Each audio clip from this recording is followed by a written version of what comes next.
Shalom, salam damai sejahtera. Kita ketemu lagi di acara Embun Surgawi. Baik, sebelum kita membaca firman Tuhan dan merenungkannya, mari kita mohon pimpinan Roh Kudus.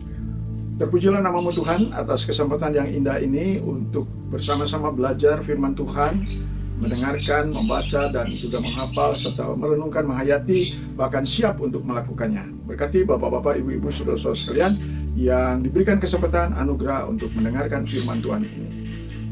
Kiranya firman ini akan menjadi berkat, khususnya bagi saudara-saudara kami kaum muda untuk mencari pasangan.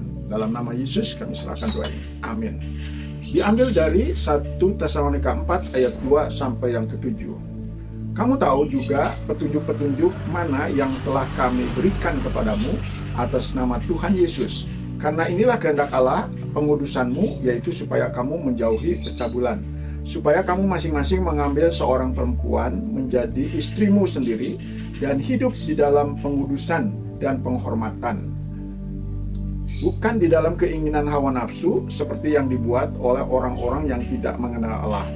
Dan supaya dalam hal-hal ini orang jangan memperlakukan saudaranya dengan tidak baik atau memperdayakannya, karena Tuhan adalah pembalas dari semuanya itu. Seperti yang telah kami katakan dan tegaskan dahulu kepadamu, Allah memanggil kita bukan untuk melakukan apa yang cemar, melainkan apa yang kudus. Jadi di dalam rencana untuk membentuk rumah tangga, kita perlu menjaga kekudusan. Jangan sampai mencemarkan nama sendiri ataupun nama keluarga kita. Itu sebabnya nasihatnya kita perlu mengambil calon seorang untuk istri, bukan 2 orang atau 3 orang. Mungkin pacar atau calon ada beberapa, tetapi perlu memilih satu. Itu sebabnya kita perlu berhati-hati. Dan kalau di dalam Matius 47 yaitu mintalah. Jadi kita minta pasangan itu, lalu kita cari, kemudian kita ketuk, tentu dengan tekun, dengan ulet, supaya akhirnya dapat. Seperti saya juga pada waktu itu menggunakan ayat ini sehingga puji Tuhan mendapat pasangan yang seiman. Lalu yang berikutnya kita perlu punya senjata 2T, yaitu takut Tuhan. Nah ini dipersiapkan sebagai senjata supaya nanti pada waktu perjalanan ada tantangan, ada godaan. Masih ingat Yusuf yang digoda oleh istri Potifar, itu punya 2T, karena dia takut Tuhan. Bukan hanya takut pada majikan yang sedang keluar kota atau para pengawal-pengawal yang diusir oleh istri Potifar, tetapi takut kepada Tuhan, hormat kepada Tuhan. Dan juga nasihatnya yaitu kita perlu cari yang seiman, yang sama-sama seiman. Kita perlu berpacaran untuk mengenali, kemudian untuk kenal dan mengenali lebih dalam lagi. Tentu kita perlu terus berusaha supaya sebaik-baiknya, seteliti-telitinya kita mengenal karakternya atau hobinya dan lain-lain. Nah, di dalam mencari pasangan hidup, kita jangan hanya pilihan sendiri.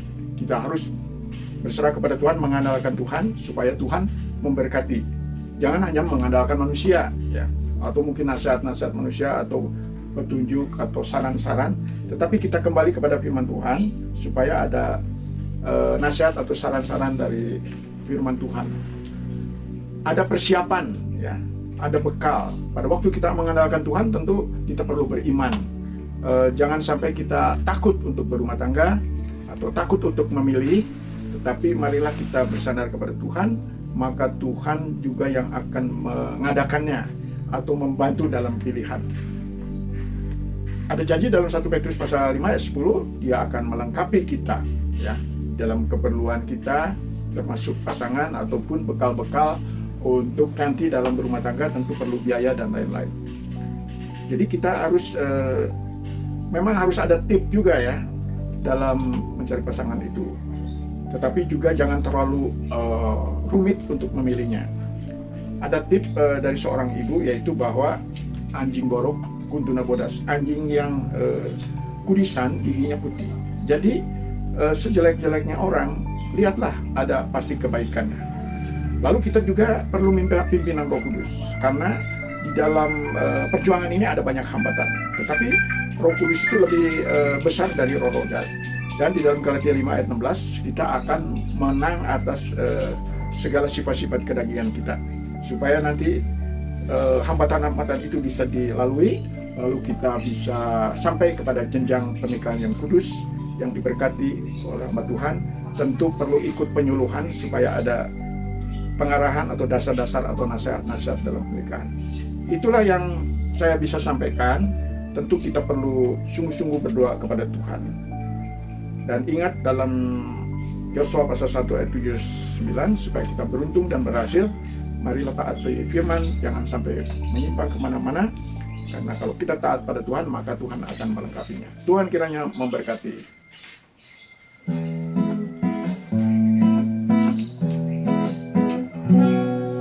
Mencari calon pasangan hidup ke depan, carilah dengan berdoa dulu minta.